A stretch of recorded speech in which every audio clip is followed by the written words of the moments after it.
세상에서 우리가 감동받고 나도 정말 저 사람을 닮고 싶다라고 우리가 생각하는 사람들이 있지요. 어떤 사람들일까요? 꿈을 가지고 도전하고 성취해내는 사람들인 것 같습니다.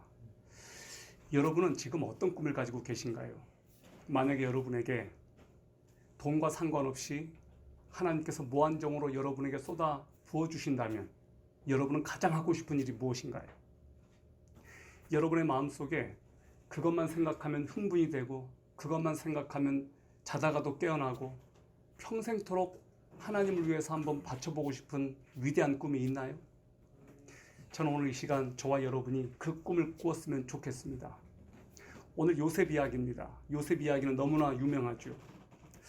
우리는 미래를 내다보는 안목을 가진 사람들을 일컬어서 이렇게 말합니다. 비저너리라고 말을 하죠.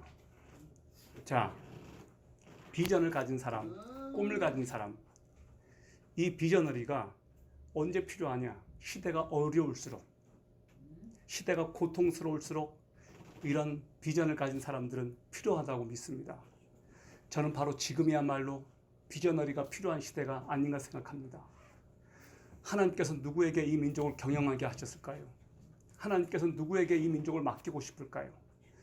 적어도 이 민족을 위해서 기도하고 이 민족의 아픔을 끌어안고 기도하고 이 민족의 미래를 내다보는 준비된 사람들에게 하나님께서 이 나라를 맡기고 싶어 하지 않으실까요? 안타깝게도 우리나라를 이끌었던 많은 대통령들이 다 감옥을 한 번씩 경험했습니다. 이것이 우리나라의 비극이었습니다. 이것이 끊어졌으면 좋겠습니다.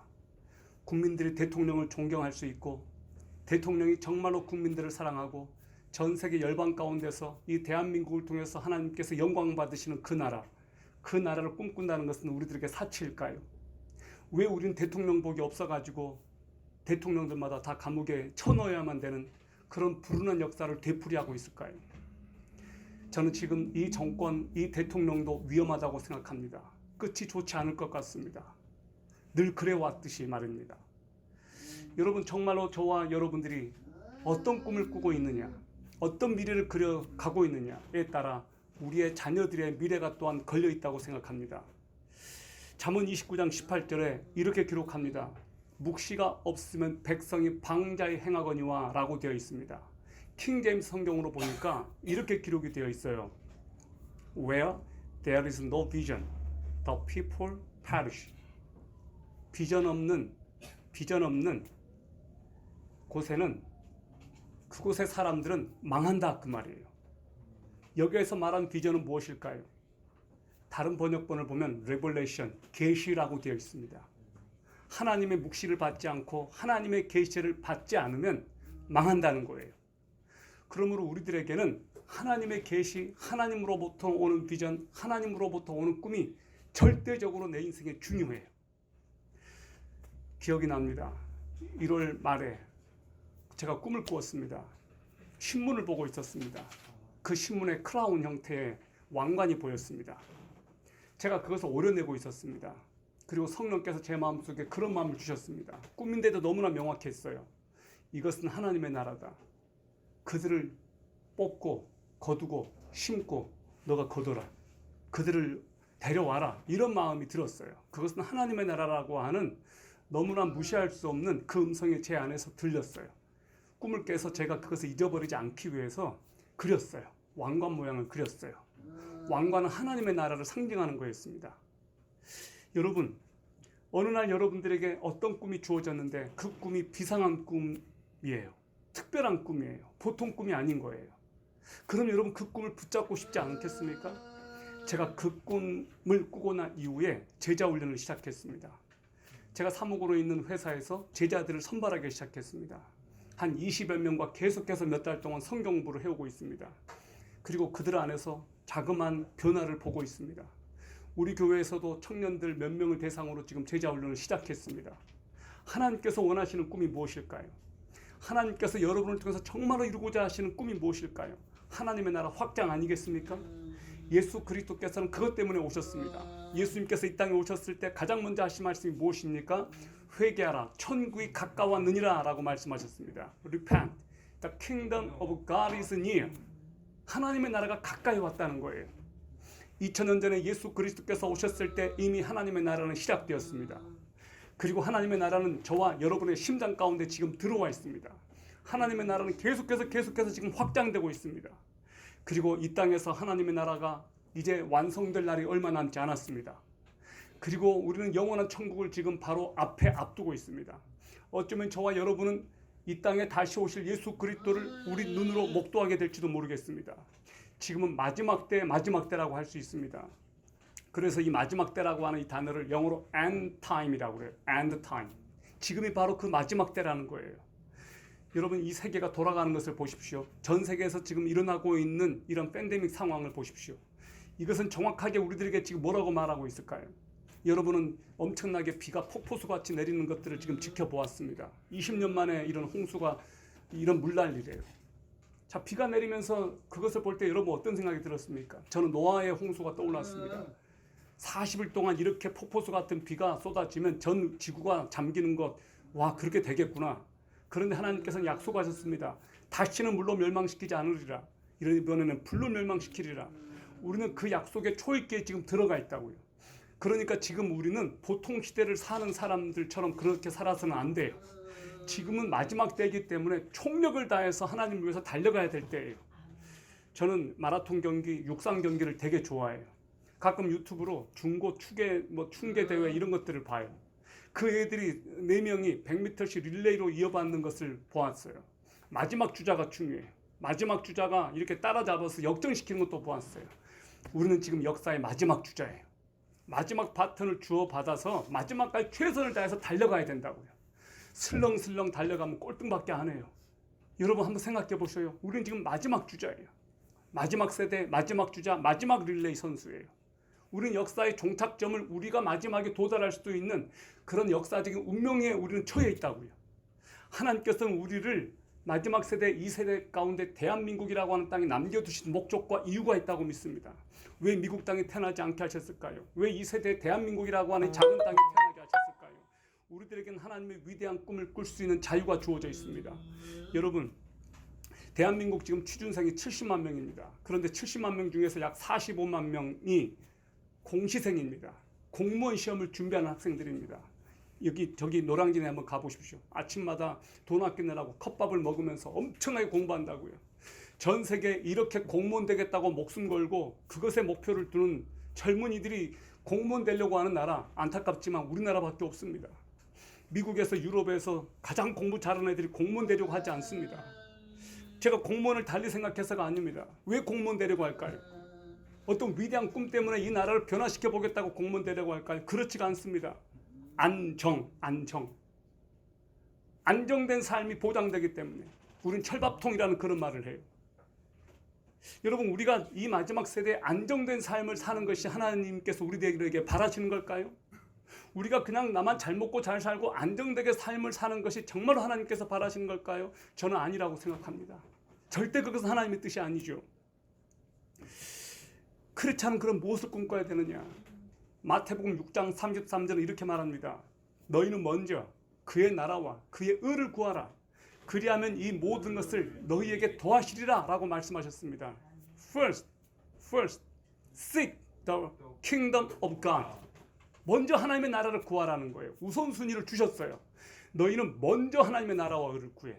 그러면 이런 거 다 채워줄 거야. 여기서 이런 것들이 뭐냐? 의식주의예요.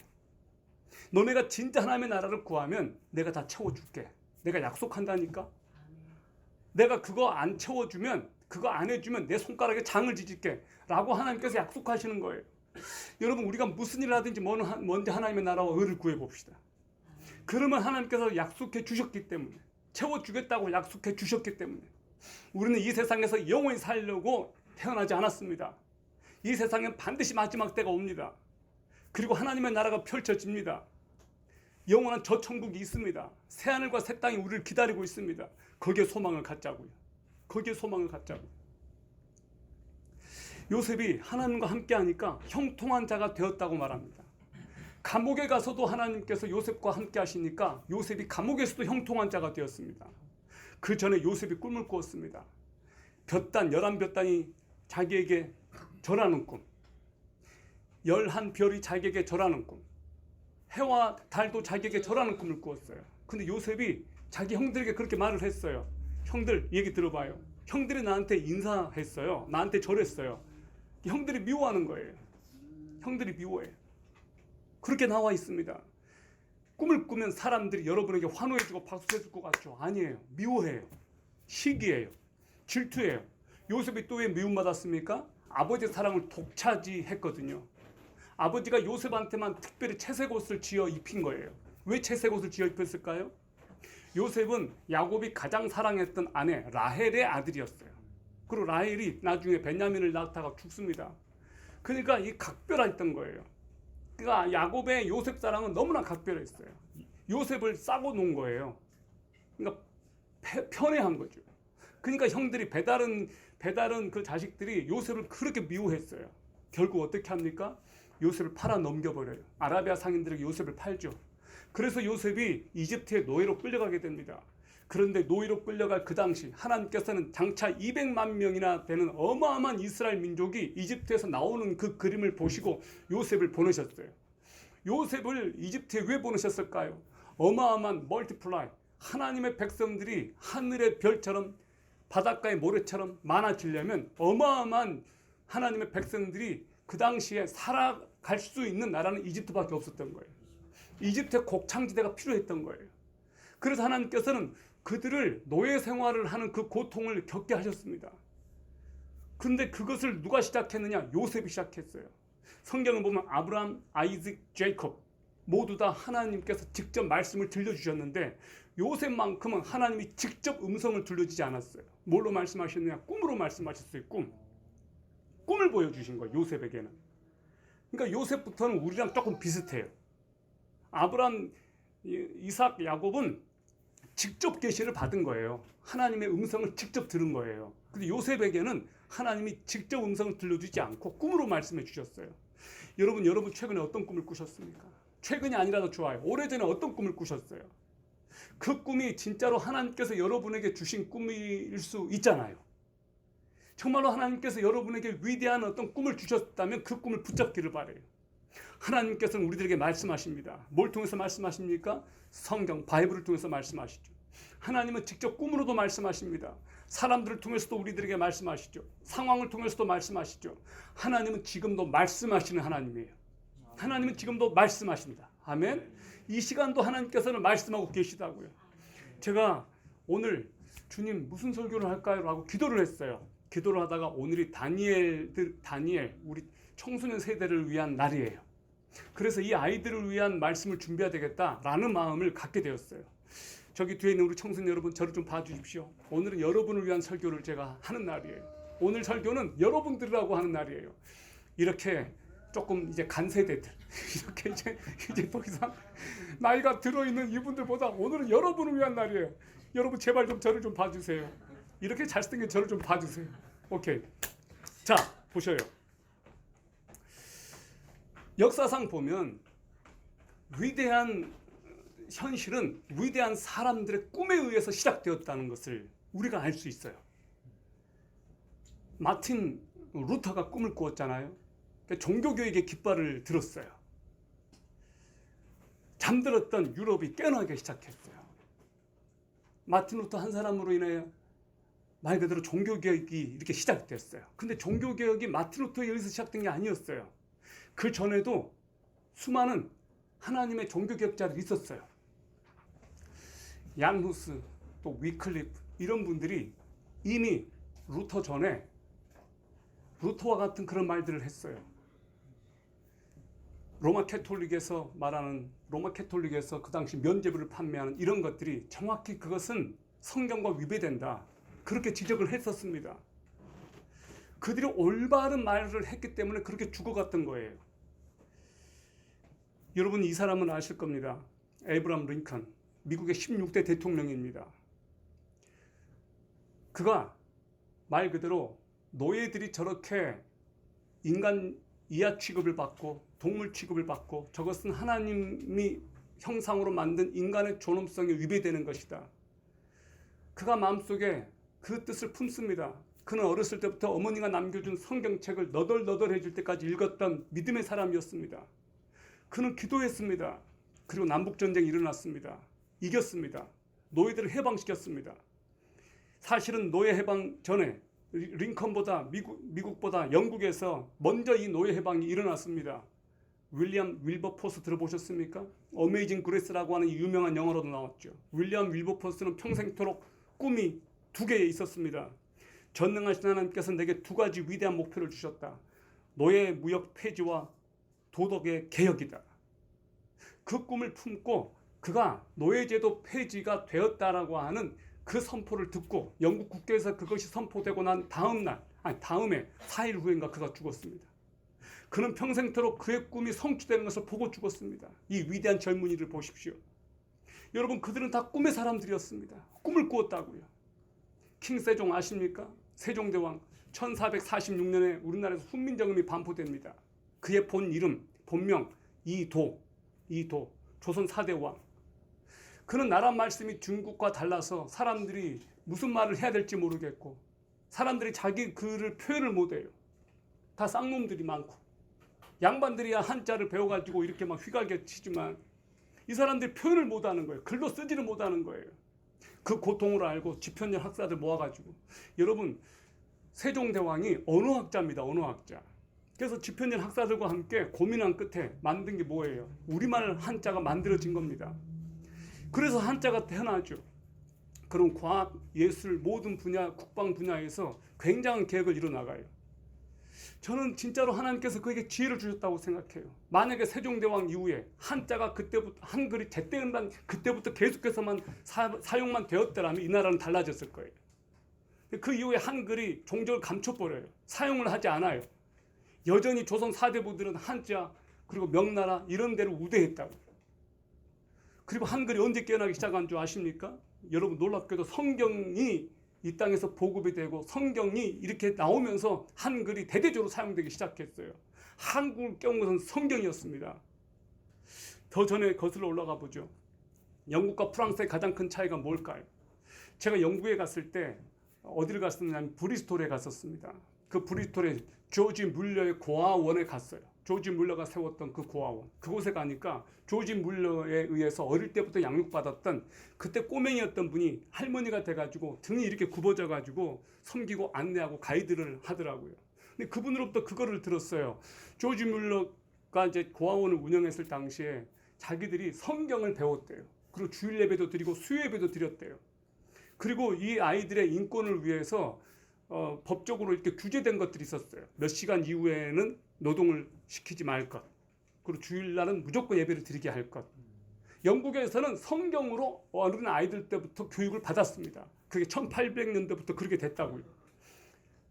프랑스는 어떻게 되는 줄 아십니까? 루소, 발작 이 사람들이 계몽주의자들이에요. 여러분 이 계몽주의에 의해서 뭐가 시작되느냐? 나중에 여러분 1789 프랑스 혁명이 일어나요. 프랑스 혁명은 피해 혁명이었어요. 영국에서는 문예혁명이라 해가지고 피 한 방울 흘리지 않고 영국에서는 혁명이 일어났어요. 그게 명예혁명이에요. 명예혁명. 근데 프랑스에서는 1789에 뭐가 일어나느냐? 프랑스 혁명이 일어나요. 그 전에 나폴레옹이 또 이렇게 일어나죠. 바로 그 전에 가면 루이 14세가 있죠. 프랑스가 완전히 밑바닥에 쳐져버립니다. 그런 상황에서 프랑스 혁명이 일어났습니다. 근데 프랑스는 어떻게 되느냐? 완전히 인본주의 국가로 갑니다. 영국은 18세기, 19세기 영국기 아래 해가 지지 않는다. 바로 그런 빅토리아 시대에 영국은 최고 전성기를 누립니다. 그러면서 영국에서 또 무슨 일이 일어납니까? 여러분 아시다시피 프랑스에서 대거 이동한 그 위그노도들이 영국으로 가서 산업혁명을 또 일으키죠. 또 미국까지 가서 화약 기술을 전파해서 서부 개척 시대를 가져오죠. 저기 남아프리카 공화국까지 가서 포도주 산지를 또 재배하게 만들죠. 독일로 가서 독일은 철강 산업을 또 일으키죠. 스위스에 가서는 금융 산업을 일으키죠. 또 시계 사업을 일으켜요. 위그노도들 하나님을 믿는 하나님의 말씀대로 살겠다고 작정한 하나님의 사람들이 흩어지니까 이런 역사가 일어나는 거예요. 영국에서는 하나님의 말씀이 가르쳐진 반면에 프랑스에서는 귀족들만 특권층만 교육을 받았다고요. 여러분 영국과 프랑스가 그렇게 갈라져 버렸습니다. 한 나라는 말 그대로 인본주의의 사상의 뼈대가 돼버리고 한 나라는 하나님을 경외하는 사람들의 뿌리가 되었습니다. 그것이 나타나는 현상이에요. 우리나라는 어떨까요? 지금 우리나라는 지금 어디로 가고 있습니까? 하나님의 말씀을 쫓아서 그렇게 가고 있냐? 아니면 그 반대편으로 가고 있냐? 여러분, 이 꿈을 꾼다는 것이 이렇게 소중한 거예요. 어떤 사람들의 꿈은 나라의 운명을 바꿔버리고 민족의 운명을 바꿔버려요. 안타깝게도 세종대왕의 꿈은 묻혀버렸다고요. 나중에 피어났어요. 꿈을 꾸는 사람들, 꿈쟁이들 미움을 받는데, 하나님께서는 꿈을 꾸는 사람들에게 뭔가를 주시는데, 그것을 이루기 위해서 하나님의 사람으로 연단하기 위해서 뭘 주시느냐? 하나님이 쓰시는 사람의 조건, 첫 번째 suffering, 고난이에요. 고난. 우리는 요셉을 보면 그걸 알 수 있어요. 그가 꿈을 꾸었는데 꿈을 꾸자마자 어떻게 됩니까? 쫓겨납니다. 노예로 팔려갑니다. 이집트로. 고난이 시작됐어요. 요셉이 고난의 한가운데 하나님의 눈을 바라보았어요. 해석이 되면 견딜 수 있어요. 엄마가 아들 회초리 때려도 이 아들이 내가 왜 회초리를 맞는지 이유를 알면 이 아들 삐딱하게 나가지 않습니다. 신앙은 해석의 문제라고 그랬어요. 해석이 되면 그거 극복될 수 있어요. 해석이 안 되니까 왜 내가 매를 맞는지 모르니까 억울한 거예요. 고난이 무엇입니까? 고난은 누군가가 이렇게 말했어요. 고난은 인격을 담는 그릇이다. 고난을 겪고 그것을 겪으면서 사람이 인격이 성숙해 가요. 바울을 보십시오. 죽을 고비를 여러 번 넘겼어요. 다니엘을 보십시오. 다니엘도 고난을 겪었어요. 하나님이 쓰신 위대한 사람들의 공통점은 다 고난을 겪었다는 거예요. 여러분, 하나 물어보겠습니다. 여러분 중에 지금 고난을 안 겪고 계신 분 손 들어봐요. 나는 지금 너무너무 해피하고 매일매일 그냥 구름 위를 날아다니는 것 같고 나에겐 고난이 없다. 전혀 없다. 한번 손 들어봐요. 한 분도 손 들지 않았어요. 지금 여러분도 하나님께서 쓰시는 사람들에 들어가는 거예요. 할렐루야. 여러분, 고난을 여러분이 겪고 있다면 그것은 하나님의 쓰시겠다라고 하는 증거 가운데 하나예요. 고난이 있어야 나의 연약한 부분들, 나의 고쳐야 될 부분들이 깎여져 나가요. 제 고향 추자도에는 해수욕장이 있어요. 마을이 해수욕장이지 자갈밭이에요. 자갈밭. 거기서 제가 날마다 수영을 하면서 자랐다고요. 모래밭이 아니에요. 근데 그 자갈들이요 다 맨질맨질해요. 수백 수천 년의 세월 동안 그 조약돌들이 얼마나 많은 파도와 싸웠길래 저렇게 다 이제 조약돌이 됐을까. 여러분, 그래요. 그렇게 예쁜 조약돌이 되기까지는 수없이 부딪히고 수없이 많은 파도와 싸우고 그랬다고요. 그러면서 그렇게 조약돌이 됐다고요. 고난의 신비. 여러분, 고난 당할 때 절대로 그것을 힘들어하거나 그러지 마시고 고난 가운데서 하나님의 역사하시는 것을 보시기 바랍니다. 고난 가운데서 하나님께서 계획이 있으시다라는 것을 보기를 바랍니다. 어제 우리가 백강현 전도사의 간증을 들었지 않습니까? 그분이 미국에서 겪었던 그런 것들을 여러분이 들으셨잖아요. 부모님은 이혼하고 그렇게 힘든 가운데서 그분이 그렇게 하나님을 만나서 그의 삶이 바뀌는 것을 우리가 보았습니다. 여러분, 우리는 정말로 하나님이 쓰시는 사람들을 볼 때 다 그런 사람들이에요. 우리가 하나님을 만나게 되면, 예수를 만나게 되면 과거의 고난이, 과거의 부끄러웠던 기억들이 다 간증이 돼요. 간증. 다 감추고 싶었던 과거가 예수를 만나게 되면 간증이 된다고요. 어제 그분이 그런 얘기를 어디 가서 하고 싶겠습니까? 자기 부끄러운 과거를. 근데 예수를 만나니까 기꺼이 그런 얘기를 하거든요. 저도 추자도 얘기 웬만하면 안 하고 싶어요. 우리 엄마 얘기 별로 안 하고 싶어요. 그렇게 행복하지가 않아요. 근데 그것이 간증이 되더라고요. 간증. 제가 어디 가서 무슨 얘기를 하면 안다고. 그러면서 제 이름은 모르고 추자도만 기억해. 추자도. 전 추자도 홍보대사 같아요. 정말로 어디 가서 많이 가서 추자도 얘기하는 것 같아요. 두 번째, 하나님이 쓰시는 사람의 조건 두 번째, 양보할 수 없는 도덕적 기준, unacceptable moral standards. 이건 무슨 말이냐? 하나님이 쓰시는 사람이 되려면 반드시 이 도덕적인 유혹, 도덕적인 기준을 가지고 있어야 된다. 반드시 유혹이 따른다는 거예요.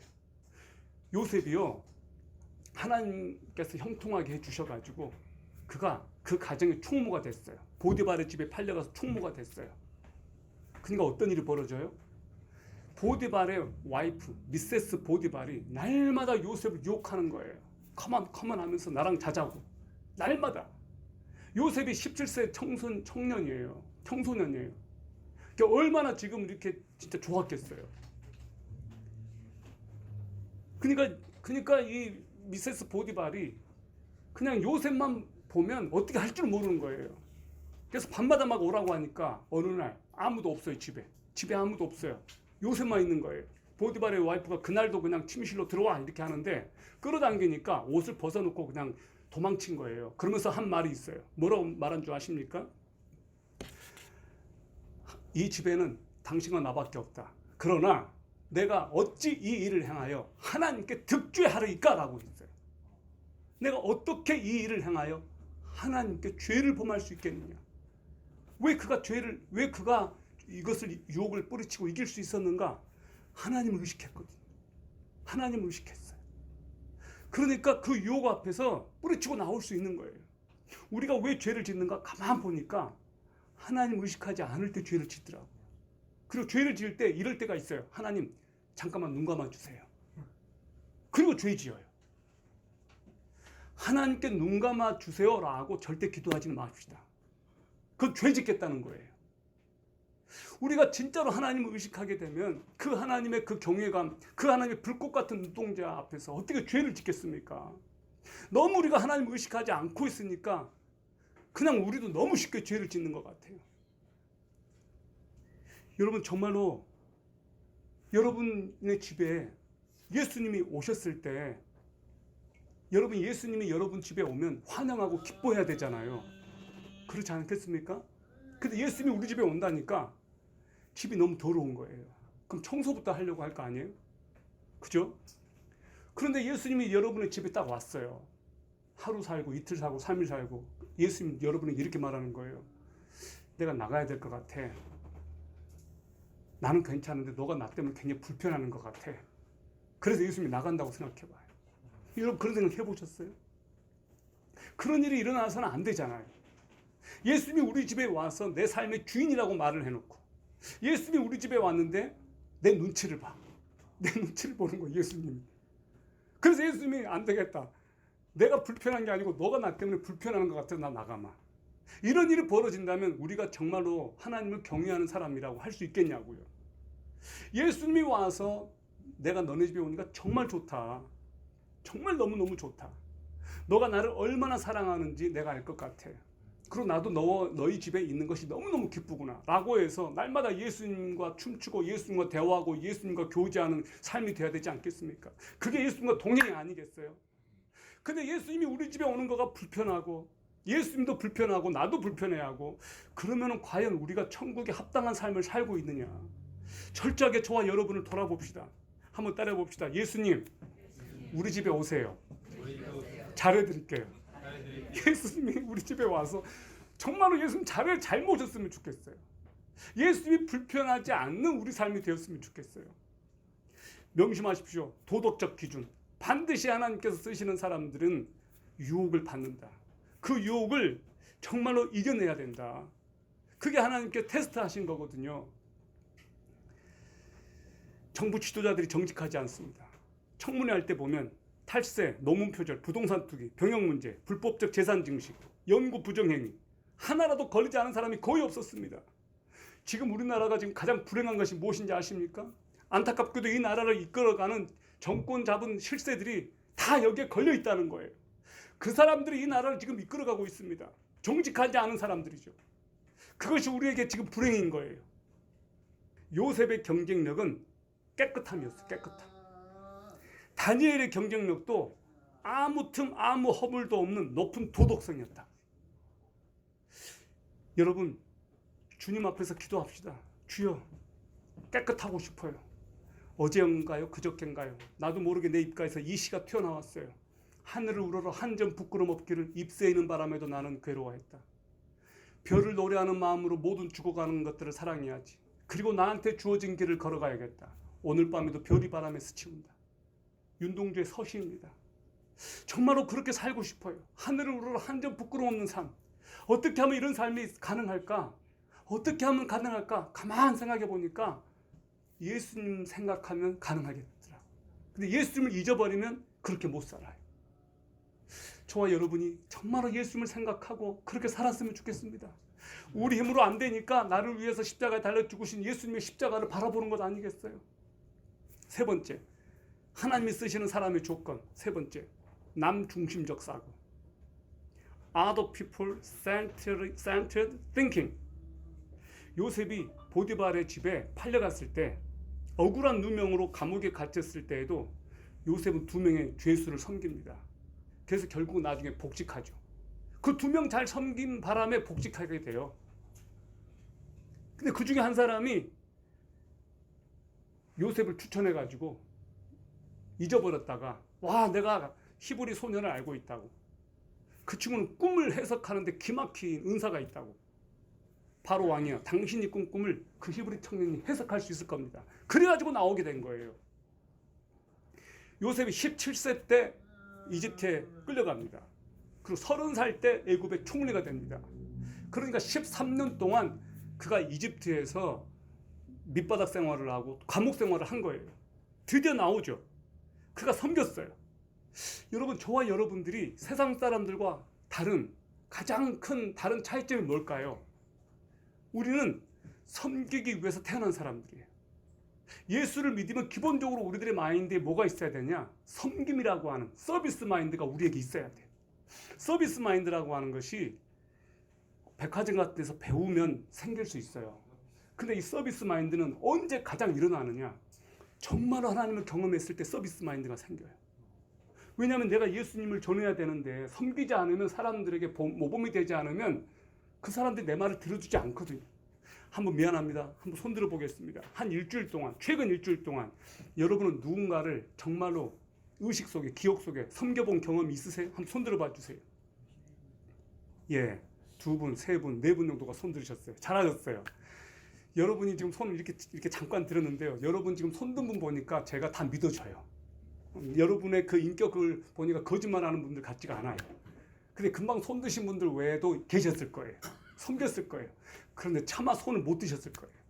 저는 그래도 알아요. 여러분이 마음속으로 손 들었다는 거 제가 알아요. 그런데 말입니다. 와, 이 섬긴다는 것이 얼마나 아름다운지를 알았으면 좋겠어요. 전에도 이런 얘기를 했던 것 같아요. 하은이라고, 박하은이라고 캐나다에 밴쿠버 올리브 리지 교회 박래성 목사님의 딸이었어요. 두 딸이 있었는데 이 하은이라고 하는 이 자매가 첫째였던 것으로 기억나요. 근데 이 자매가 브리티시 오브 콜롬비아 환경학과를 졸업했습니다. 근데 이 자매가 졸업을 앞두고 캐나다 환경청 정책연구소에 6개월간 알바를 했어요. 근데 그의 탁월함이 인정이 돼가지고 나중에 채용이 됐어요. 쉽게 말하면 거기 캐나다의 이제 환경청 공무원이 된 거죠. 근데 그 매니저가 그 자매를 보고 이렇게 말을 했어요. 너를 뽑을 때는 도박이었어. 근데 뽑고 나니까 로또였어. 이 말을 해줘요. 그러니까 이 자매가 얼마나 탁월했으면 그런 말을 하겠어요. 근데 이 자매가 거기 환경청 가기 전에 회사 입사 초청을 받기 전에 6주 동안 UBC에 있는 유니버시티 브리티시 오브 콜롬비아예요. 거기 캐나다에 있는 밴쿠버에 있는 좋은 대학이에요. 거기서 알바를 했어요. 어디서 알바했느냐? JJ라고 하는 JJ 빈이라고 하는 카페예요. 여기 보이죠? 바로 이 카페예요. 저도 이 카페를 갔었거든요. 이분이 존 니트 주니어라고 하는 그 JJ 빈의 CEO예요. 그때 당시 그러니까 4년 전이었는데요. 밴쿠버에만 이 카페가 20개, 토론토에 5개 있다고 그랬어요. 지금은 더 많아졌겠죠. 근데 이 카페에서 이 자매가 알바를 하면서 기독교 정신을 배운 거예요. 기독교 서비스 마인드를 배운 거예요. 이 회사에서. 이분은 신실한 크리스찬이었어요. 그러니까 거기는 들어가면 1단계, 2단계, 20단계를 거치면 임원이 된대요. 1단계가 뭐냐? 이 슬로건을 외우는 거예요. 자, 이 슬로건은 바로 이겁니다. Honoring people through coffee, food, space, and service. 우리는 사람들을 존중한다. 뭘 통해서? 커피, 음식, 공간, 서비스를 통해. 이 철학이 이 회사의 핵심 가치예요. 첫 번째 단계는 이 가치를 외우는 거예요. 여러분 금방 외웠죠? 자, 여러분도 지금 JJB는 첫 번째 걸 다 외웠어요. 통과해요. 두 번째 거는 물어보니까 그 카페라떼, 카푸치노 이걸 다 이제 만들 수 있어야 되는 거예요. 그거 만드는 게 두 번째. 세 번째가 네 번째 코스는 냄새만 맡고 이게 예가체프인지 이게 수프리몬지 원산지를 알아맞추는 거더라고요. 그건 굉장히 고난도예요. 그건 좀 차원이 좀 높이. 그리고 그 과정에 화장 청소하는 것도 있었어요. 굉장히 놀랐어요. 그리고 20단계쯤 되면 이제 그 회사 임원이 되는 거예요. 여기는 복지가 정말 잘 되어 있다고 들었어요. 사람을 존중하니까 컵을 달라고 하면 손님들한테 그냥 준대요. 여러분 스벅 가서 컵 달라고 해봐요. 안 줍니다. 쪽팔림 당해요. 커피를 안 사도 컵을 주요. 그 장소를 그냥 제공해 준대요. 커피 안 마셔도 그냥 장소 사용하게 해요. 그리고 손님을 존중하지만 손님이 와서 행패 부리고 고객에게 행패 부리면 경찰에 신고해서 잡아가게 해요. 손님도 중요하지만 고객이 아니 우리 직원이 더 소중하다는 거예요. 하은 자매는 이곳에서 일하면서 그곳의 매니저로부터 인정을 받았습니다. 그래서 이 자매가 그곳에서 일하면서 계속해서 일하고 싶을 정도로. 근데 나중에 이제 환경청에 취직하면서 이제 옮겼는데 이 자매는 환경청에 취직을 하게 된 가장 결정적인 계기가 바로 여기서 배운 서비스 마인드 때문에. 남중벽 사고로 여기서 훈련받은 거예요. 여러분 이것이 왜 중요할까요? 우리 크리스찬들은 기본적으로 이타적인 삶을 사는 사람들이에요. 예수님께서 그렇게 사셨기 때문에 우리가 예수님을 따라간다면 우리도 그렇게 되는 것 같아요. 우리 교회에서 지금 문화가 아름다운 문화가 일어나고 있어요. 굉장히 이타적으로 사람들이 변해가고 있어요. 이상하게 이 빛과 소금의 교회에 오면 사람들이 섬기려고 그래요. 여러분처럼. 지금 여러분 얘기하고 있는 거예요. 여러분이 지금 그런 모습을 보여주고 있어요. 그러니까 이것은 굉장히 아름다운 문화라고 생각해요. 자, 여러분 하나님은 우리가 섬기는 사람이 되기를 원하십니다. 왜냐고요? 그게 하나님의 마음이기 때문에 그래요. 하나님께서 그것을 기뻐하셔요. 섬기는 사람들은 하나님의 성품을 닮은 사람들이에요. 바로 옆에 분에게 한번 얘기해 주시기 바랍니다. 이렇게 한번 얘기해 주시겠어요? 잠깐 앞뒤로 보셔요. 이렇게 얘기해 주세요. 가만히 보시고 이렇게 얘기해 주세요. 하나님을 참 닮으신 것 같아요. 자, 시작해 주세요. 땡큐. 감사합니다. 자, 네 번째. 하나님이 쓰시는 사람의 네 번째. 분별력. 영어로 spiritual discernment. 창세기 41장 33절에 요셉이 한 말이 있어요. 이제 바로께서는 명철하고 지혜 있는 사람을 택하여 애굽 땅을 다스리게 하시고 라고 바로에게 어드바이스를 합니다. 바로가 이제 흉년 꿈을 꾸잖아요. 7년 풍년 다음에 7년 흉년의 꿈을 꿔요. 그 얘기를 이제 요셉이 해몽해줘요. 그리고 제안까지 하는 거예요. 이렇게 하라고. 그 얘기가 뭐였어요? 명철한. 이때 명철한에 해당되는 단어가 discerning이라는 단어였어요. discerning. 그리고 지혜로운 wise man. 그 사람을 선택해가지고 애굽 땅을 다스리게 하십시오. 그러니까 바로가 뭐라고 한 줄 아세요? 바로 너야. 그래가지고 요셉을 콕 집어가지고 너가 해. 너가 바로 그 사람이야. 그래가지고 하루아침에 요셉이 총리가 되잖아요. 근데 하루아침이었을까요? 아니에요. 13년 동안 그는 준비되고 있었어요.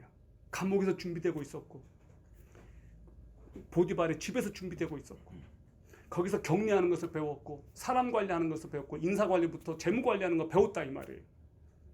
그러니까 그는 하루아침에 된 게 절대 아니었어요. 충분히 준비된 고난을 통해서 연단된 인격도 성숙했을 뿐만 아니라 그는 그 일을 하기에 적합한 정도로 준비가 되었어요. 드디어 총리가 됩니다. 그리고 해결해 나가는 거 보세요. 준비된 리더가 세상을 바꿔요. 준비가 안 된 정권, 준비가 안 된 사람들이 이 정권을 잡으니까 지금 이 나라가 이렇게 힘든 거 아닙니까? 목회자도 마찬가지예요. 목회자가 제대로 준비가 되면 그때부터 하나님께서 성도들을 바꾸시는 것 같아요. 여러분, 영어로 분별이라고 하는 이 분별력을 이렇게 또 번역을 합니다. Ability to discern what's good. 무엇이 좋은 것인지를 구별하는 능력. 이렇게 되어 있어요. 칼 비테라고 하는 교육학자가 분별력을 이렇게 정의했습니다. 분별력이란 진실과 거짓, 선과 악을 구분하는 능력이고 내가 살고 있는 사회의 구조와 사회 각계각층 사람들의 심리를 예리하게 꿰뚫어 보는 능력이며 누구를 가까이 하고 누구를 멀리 할지를 스스로 판단하는 능력이다. 굉장히 좋은 정의 같아요. 누구를 가까이 하고 누구를 멀리 해야 될지를 판단하는 능력. 로마서 12장 1절에 분별력을 말하는 중요한 단어로 시험하다, 승인하다라고 하는 의미를 가진 단어가 나와요. 어떤 단어냐? 도키마소라는 단어예요. 도키마소. 이 세대를 본받지 말고 마음을 다하여 뜻을 다하여 너희는 이 세대를 본받지 말고, 그죠? 너희는 이 세대를 본받지 말고 마음을 새롭게 하여 하나님의 선하시고 기뻐하시고 온전한 뜻이 무엇인지 분별하도록 하라라고 나와요. 그때 분별이라고 하는 이 단어가 헬라로 도키마소라는 단어예요. 분별하라고 나와요. 근데 이 분별하다 이 말이 시험하다 그 뜻이에요. 시험해봐라 그 뜻이에요. 너희 이 세대를 본받지 말아라. 그 대신에 분별해라. 자, 구약 성경에 보면 이 분별력을 하나님으로부터 받은 한 사람이 나오죠. 하나님께 지혜를 구해요. 내가 어떻게 이 백성을 통치해야 될지, 이 백성들을 내가 재판해야 되는데 나에게 지혜를 주십시오. 이 백성들을 내가 섬겨야 되는데 올바로 판단해서 억울한 사람이 없게 해야 되는데 나에게 지혜를 주십시오 라고 구했을 때 하나님께서 주신 게 바로 이 분별력이었어요. 그래서 첫 번째 테스트가 나오잖아요. 우리가 분별하지 못하게 되면 죄를 짓기 때문에 그래요. 무엇이 똥인지 된장인지 구별을 못하니까, 무엇이 하나님의 뜻인지 아닌지 모르니까 애매한 사람들에게 고통을 주면 안 되잖아요. 여러분, 왜 분별력이 중요하냐? 분별을 잘하면 살고 잘못하면 망하기 때문입니다. 역대상 12장 32절에 이사갈 자손 중에서 시세를 알고 이스라엘이 마땅히 해야 할 것을 아는 우두머리가 200명이니 그들은 그 모든 형제를 통솔하는 자이며 라고 나와 있어요. 영어로 보니까 이렇게 돼 있더라고요. 그 시대의 흐름을 이해하고 Who understood the times. 그 시대의 흐름을 이해하고 Knew what Israel should do. 200 trips. 이스라엘이 무엇을 해야 할 것인가를 알고 있었던 200명의 족장이 있었다 그 말이에요. 이사갈 지파 중에서는. 하나님께서 이 시대를 고쳐나갈 수 있는 하나님의 사람들을 리더가 되게 하십니다. 그리고 여러분들이 그런 역할을 했으면 좋겠습니다. 여러분들이 일하는 회사에서, 여러분들이 일하는 시장에서, 여러분들이 공부하는 학교에서, 여러분들이 있는 그곳에서 저 사람은 정말 지혜로운 사람이야. 저 사람에게 가면 이 문제를 해결할 수 있을 거야. 그래서 여러분들에게 사람들이 상담하러 오는 그런 역사들이 있었으면 좋겠어요. 그래서 사람들의 방향을 여러분들이 조정해주고 지시해주고 제시해주고 제안해주고, 그래서 사람들이 여러분을 보러 오는 거예요. 여러분을 만나기 위해서 오는 거예요. 사랑하는 여러분, 오늘 저는 이제 마지막 결론을 내겠습니다. 여러분에게 다시 묻겠습니다. 왜 우리 크리스찬들에게는 분별력이 필요할까요? 마지막 분별력이 필요한 이유를 말씀드리겠습니다. 이 시대가 악하기 때문입니다. 이 시대가 악하기 때문에. 가만히 있으면 죄 짓는 세대예요. 여러분이 가만히 있으면 절대 좋아지지 않아요. 크리스찬은 이 시대의 악을 보면서, 이 세상에서 일어나는 사건 사고를 보면서 하나님의 메시지를 읽을 수 있어야 됩니다. 그저 언론에서 주변에서 일어나는 사건들을 고지고대로 믿지 말고 성령의 눈을 뜨게 해달라고 기도하면서 눈을 부릅뜨고 여러분들이 관찰자가 되고 하나님의 말씀으로 판단해보고 이 상황에서는 내가 어떻게 하는 것이 올바르게 행동하는 것인지 지혜를 달라고 구하면서 용기 있는 행동을 하시기를 바랍니다. 그것이 이 마지막 시대를 사는 크리스찬들의 태도가 아닌가 생각합니다. 저는 이 역사 가운데서 정말로 우리가 큰 일, 위대한 일을 한 세 사람을 꼽으라고 한다면 저는 세 사람을 꼽겠습니다. 세종대왕, 이순신, 그리고 이승만. 공통점이 있어요. 다 이씨예요. 저는 김씨인데 다 이씨더라고요. 이분이 독립협회 만민공동의 사건으로 한성 감옥 갑니다. 그 한성 감옥에서 성경을 읽다가 예수를 만납니다. 거기서 크리스찬이 돼요. 불을 받아요. 그곳에서 전도를 많이 합니다. 그곳에서 독립신문 이런 것들을 그가 이미 집필할 정도로 엄청난 실력자였습니다. 그리고 그때 뭐 한 줄 아세요? 한영 사전까지 써요. 그 감옥에서. 그리고 그곳에서 장문에 또 글을 써요. 독립신보가 그렇게 해서 나왔어요. 영안사전을 그때 집필하죠. 나중에 조지 워싱턴 대학교 철학 전공, 하버드 석사, 프린턴 대학교에서 국제정치학. 스펙이 어마어마해요. 그 당시에. 이승만이 미국에서 정치를 공부하면서 거대한 미국이 굴러가는 시스템을 봅니다. 그리고 자유민주주의 체제를 그곳에서 봐요. 그리고 양당 제도를 봐요. 어떻게 민주주의가 나라를 바꿔놓는지 그곳에서 봅니다. 그리고 그 시스템은 헌법에 기초한 자유민주주의 시스템이었던 거예요. 그것을 한국에 고스란히 가지고 와서 이식시킵니다. 바로 그래서 대한민국 헌법이 만들어졌어요. 그래서 재헌국회가 말 그대로 7월 17일 날 1948년 7월 17일 날 시작이 된 거 아닙니까? 그때가 합법적인 대한민국 시작되는 날이었어요. 여러분, 왜 대한민국의 젊은 청년들은 그런 꿈들을 꾸지 않는가? 이 나라의 청년들이 꿈을 꾼다면 이 나라의 미래가 있고, 이 나라의 청년들이 자꾸 공무원을 한번 하겠다면 이 나라에 더 이상 미래는 없어요. 자기밖에 모르는 그런 꿈을, 속 좁은 꿈을 꾸는 청년들이 있습니다. 저는 이 자리에 있는 우리 청년과 청소년들은 하나님을 위해서 위대한 꿈을 꿨으면 좋겠습니다. 하나님의 나라 일을 하는데 돈이 문제가 아니더라고요. 돈이 문제가 아니에요. 돈 없어서 하나님의 일을 못하는 거 아니에요. 돈은 하나님께서 필요하면 주십니다. 여러분의 꿈이 하나님을 기쁘시게 하고 하나님의 위대한 꿈으로부터 나오는 것이라면 하나님께서 그걸 기뻐하시고 주셔요. 지금 이 세대는 이 사람들에게 놀아나고 있다고 생각해요. 이 사람들이 이 세계를 거의 장악하고 있어요. 어떤 사람들이에요? 페이스북, 마크 저커버그, 구글, 레리 페이지 이런 사람들, 아마존, 제프 베조스 이런 사람들, 그리고 마이크로소프트 빌 게이츠 이런 사람들. 이 사람들이 말 그대로 세계 역사 가운데 지금 경제 모든 것들을 다 장악하고 있잖아요. 여러분 지금 이 세계를 보십시오. 우리도 지금 아마존에 굉장히 영향을 지금 받고 있지 않습니까? 오프라인이 더 이상 안 돼요 이제. 이것은 뭘 의미해요? 아까 말했던 그 사람들 중에요, 마크 저커버그, 레리 페이지, 구글 설립자가 2명이에요. 둘 다 유대인들이에요. 왜 이 유대인들이 이 세계를 장악하고 경제권을 지배하고 있는가? 그들이 정말로 똑똑합니다. 공부를 잘합니다. 엄청 공부를 해요. 똑똑해요. 유대인들이었어요. 유대인들. 저는 크리스찬들에게 하나님께서 지혜를 주셔서 이 세상을 섬길 수 있도록 우리들에게 기회를 주셨는데 말 그대로 우리는 왜 유대인들을 뛰어넘지 못하는 거예요? 여러분 놀랍지 않습니까? 유대인들에게 경제권이 다 빼앗겨져 있습니다. 그런데 그들이 지금 하는 일들을 보십시오. 우리 유대인들에게도 두 종류의 유대인들이 있습니다. 세상을 지배하고 경제권을 장악해서 세계 정부를 자꾸 만들려고 하는 그런 유대인들이 있고, 돌아온 유대인들이 있어요.